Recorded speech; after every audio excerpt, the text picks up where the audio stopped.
A multiplicative relationship with a table would look like this. So you can see in the table, we have our x values that are going to be multiplied by 2. And the way that you can do this, and you can always double check, is what is happening to x to get to y? Well, I know that any number times 0 is going to be 0. So 0, 0, automatically that checks off it's multiplicative. But what happens from 1 to 2? Well, there could be two choices if you still didn't understand if it was multiplicative. It could be adding 1 or it could be multiplying by 2. And the way that you can check that is just go to the next one and see which one works. So if we did 2 plus 1, it would give you 3. So it's not additive. That proves it yet again that it is multiplicative. 2 times what will give you 4? 2. So we know that x is being multiplied by 2, and that will give us our y.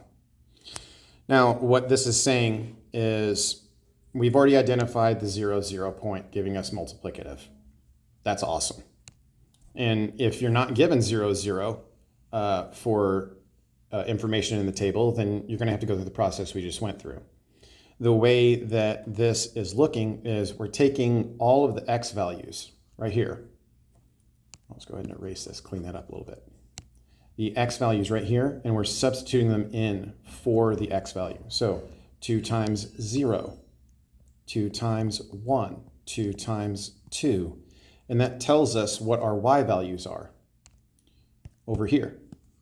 That's what they should equal. So 2 times 0 is 0. See? 0. 2 times 1 is 2. 2 times 2 is 4. So 2 is your constant that is being multiplied by x to create your y. Okay? Now, what about an additive example with a table?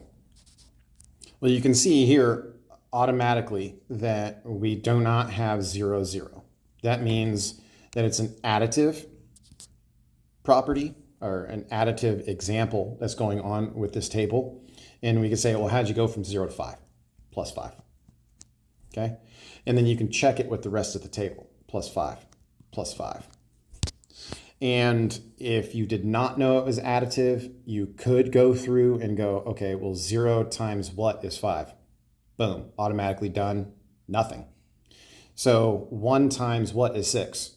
1 times 6. Okay, cool. So then 2 times 6 is 12, not 7. So confirmed yet again, additive. Now, the same thing but different is happening with this table as it was in the last one, in that we are taking the x values and we are substituting it in to saying, okay, so we know that it's going to be x plus 5. It gives us our y value. So we're taking these x values and putting them in for x. 0 plus 5, 1 plus 5, 2 plus 5. That gives you 5, check. That gives you 6, check. And that gives you 7, check. So you can see that the differences are subtle, but the idea behind them is still the same. We're still substituting numbers in for x. We're still checking, trying to find the rule. How are you writing this equation?